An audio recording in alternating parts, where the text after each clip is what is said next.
It's been pretty easy. You know, you build such good relationships, not just making the movie, but then promoting the film. There's so much time spent with these actors. These movies are very demanding on and off camera. So by the time you get to a third installment, there's a really deep sense of familiarity and comfort and trust and all the things you need to really feel your best when you walk onto set.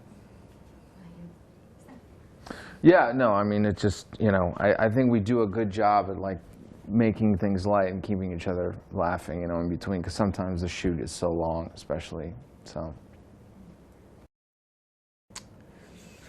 My favorite scene in the film. I really like, in terms of action, I really like the final scene. I like the final scene where Seb and I are both fighting Iron Man. Those trailer moments are just so cool and so powerful, and it really is the culmination of so much drama and strain and revelation. So for me, that final act of battle is kind of one of the coolest. Yeah. Yeah, it'd be great to have him. We all love Mark Ruffalo, but I think the battle would be over a little too quick. It'd be done between him and Ant-Man. Places that you have been to or enjoy food? I just don't think there's enough time. That's the only thing. You know, it's nice to be here now with these guys. You know, that's kind of, I'm looking forward to tonight and just hanging out. But, you know, that's, yeah, it's quick. Yeah, it's tough. Every time we're here doing press. So you're at the airport, then you're at the hotel, then you're back at the airport. So it's tough to find time to actually explore the city.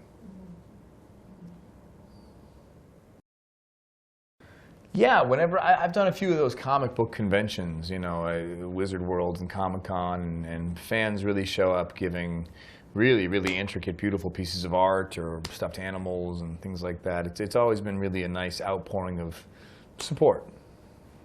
A lot of artwork. You know, sometimes I'm just amazed at how artists out there are able to just take like a picture from the movie and just copy it to a T. You know, just the artwork's been great. Well, Anthony Mackie is a funny story himself. Just as a man walking around in life, he just is a funny story.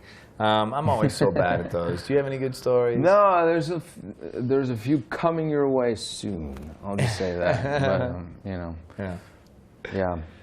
Anthony's booming voice. I'm surprised we haven't heard it. Me too. Now. More of it. Yeah. Way more. Yeah.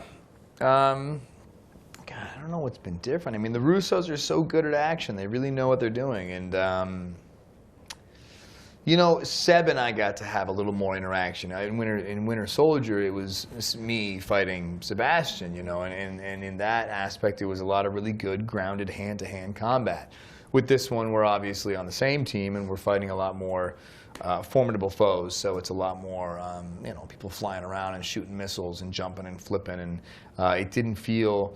I mean, the scope of the action is far more grand, but on Winter Soldier, I got to say I'm a little more partial to it because it felt more intimate and personal. You know, you'd have long takes of just two people fighting with their hands, and I think that's just a cooler thing to watch. But obviously, this action blows that action out of the water. So I guess you know, to each his own. It did, yeah. It was, it's good. I worked out this morning and it was actually feeling okay. Yeah, it's a tough scene. It was one of those scenes where it's clearly a fake helicopter, but they still pull it just beyond the point of actually being able to hold it. So yeah, when you do it, you know, 4, 5, 6, 7 times in a row, you can start to hurt things. And look, I'm getting old. I'm 34 now. I'm not 25 anymore. And when you're in your 20s, you can bounce back. The second you hit your 30s, you got to start taking a little more precaution. And I'm sure when I hit my 40s, it'll be more of the same. So there's a lot more stretching now than there used to be. Thanks. That helicopter.